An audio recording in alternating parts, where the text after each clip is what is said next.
Mundus Subterraneous by Athanasius Kirsker. So, this book was one of the most interesting books at the time in the 17th century by one of the most prominent and interesting scientists at the time in the 17th century, which most people don't even know about. And I didn't even know about him until recently. And I read a few short biographies about Newton and, a bit of the history during that period, but nothing ever about Athanasius Kirsker. And it's very interesting because this book, it actually mentions something relating to gravity in the book at around the same time that gravity was announced. So this book was current, it was up to date with all different sorts of subjects that Kierkegaard pretended to grasp, but now that we know that he really didn't, and how he had wrongly deciphered some Egyptian writings and such, at the time, Kierkegaard was one of the most interesting and fascinating scientists. He was beloved by those in the royal family. Kings, queens, princesses, princes, archdukes, all would come to see him and make it a pit stop to make sure that they stopped at his museum. So this was a very popular man, and a man thought to possess all sorts of wisdom and esoteric knowledge and things that you would have to travel to all the deepest, darkest areas and corners of life just to find what this one man had in his possession and held within his mind.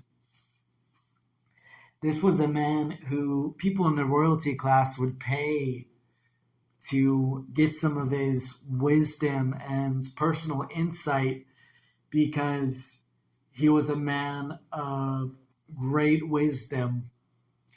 And in his book, Mundus Subterraneous, he had wrote about an assortment, a multitude, a myriad of different subjects, all within a single book of with some of the most striking illustrations and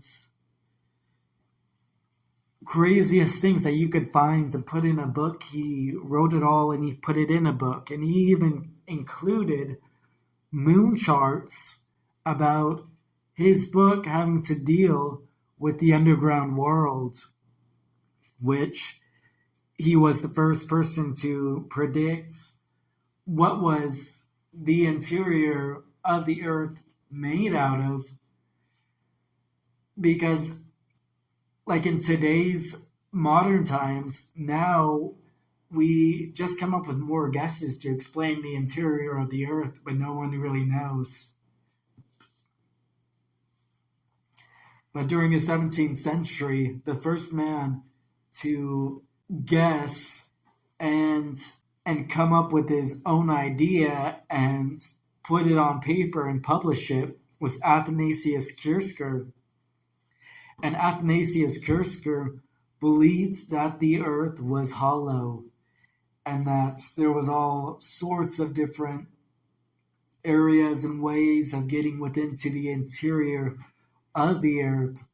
He believed that volcanoes were an inlet and outlet where water would come and flow through the North Pole into the giant maelstrom in Norway and come down and swirl about like a drain coming down through water into the interior of the earth with such force to forcefully push the ocean into the intimate bowels of the earth through what Kierkegaard calls occult passages and pushes or ways of just putting the pressure on to get in within the interior, where it would then come out and go through the South Pole, where the magnetic force or gravity or electromagnetism would bring it and put it back into its proper place in the cycle of nature to repeat itself over and over, going within the interior and flowing outward up as if it was falling down from the top to the bottom to within, and to repeat that process over and over again. And Kierkegaard, he believed that there was a whole entire nether world within the interior of the earth, and that in there lived dragons, there lived demons, there lived some pretty crazy wild things in there. And within there, you could travel and you could go. And he even had illustrations of deep craters and holes and areas he believed to be key ways of getting within to the interior. And so you wonder now why we never hear about the Nicias Kierkegaard, and you wonder if maybe it had something to do with his thoughts on the interior of the earth, and maybe somebody not wanting that information to get out. I don't know, but that'll be part one, the introduction. Until next time, part two, where we will dive into the actual book and onto the nitty gritty within Mundus Subterraneous.